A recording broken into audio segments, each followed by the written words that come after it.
हरियाणा के इतिहास में कई मौके ऐसे आए जब दो दो दिग्गज एक दूसरे के सामने आए। नमस्कार, मैं गौरव और आप देख रहे हैं खबर खिड़की। हरियाणा के इतिहास में कई दफा ऐसे मौके आए जब दो दो राजनीतिक दिग्गज एक दूसरे के सामने चुनाव लड़ते नजर आए।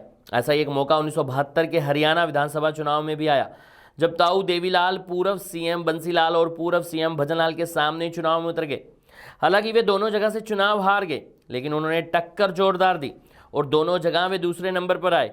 वे इतने मायूस हुए कि राजनीति छोड़कर घर चले गए, लेकिन एक साल बाद फिर लौटे। बात 1971 की है, जब भारत पाकिस्तान युद्ध के बाद बांग्लादेश आज़ाद हुआ। इस युद्ध के बाद भारत में आम चुनाव की घोषणा कर दी गई। चुनाव हुए तो युद्ध में जीत का फायदा सीधा कांग्रेस पार्टी और इंदिरा गांधी को मिला।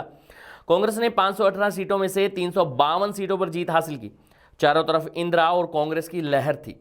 हरियाणा में भी कांग्रेस ने 9 लोकसभा सीटों में से 7 में जीत हासिल की। कांग्रेस की लहर का अंदाजा लगाकर तत्कालीन मुख्यमंत्री बंसीलाल ने भी इसका फायदा उठाने की सोची और उन्होंने तय समय से 1 साल पहले विधानसभा भंग कर दी।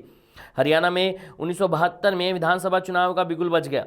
हालांकि इस लहर का ज़्यादा फायदा नहीं मिला, लेकिन फिर भी कांग्रेस की 4 सीटों में इजाफा हुआ और 52 सीटें जीतकर सरकार बनाई।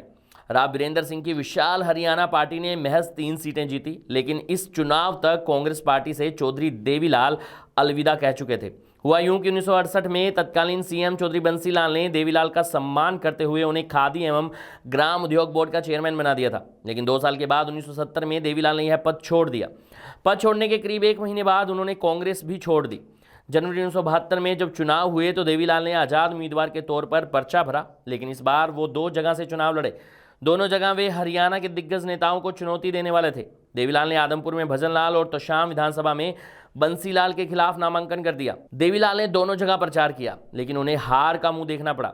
आदमपुर में देवीलाल दूसरे नंबर पर रहे और उन्हें 17,967 वोट मिले, जबकि भजनलाल को 28,928 वोट मिले। भजनलाल 10,961 वोट से जीत गए। वहीं तोशाम में भी देवीलाल दूसरे नंबर पर रहे, जहां उन्हें 10,440 वोट मिले, जबकि बंसीलाल को 30,934 वोट मिले। बंसीलाल 20,494 वोट से विजयी रहे। हार से देवीलाल इतने मायूस हुए कि वे राजनीति छोड़कर अपने गांव चले गए, लेकिन 1 साल के बाद देवीलाल को आना पड़ा। उनके जाने के बाद विपक्ष कमजोर होने लगा। उनके जाने के 1 साल बाद इंदिरा सरकार ने अनाज की कीमतें तय की। इससे किसान नाराज हो गए और हरियाणा में किसानों का आंदोलन शुरू हो गया। लेकिन इसके बाद प्रकाश सिंह बादल, स्वामी अग्निवेश जैसे नेता देवीलाल के पास पहुंचे और दोबारा उन्हें राजनीति में आने के लिए जोर दिया। इसके बाद देवीलाल दोबारा राजनीति में सक्रिय हुए। ये थी हमारी खास रिपोर्ट।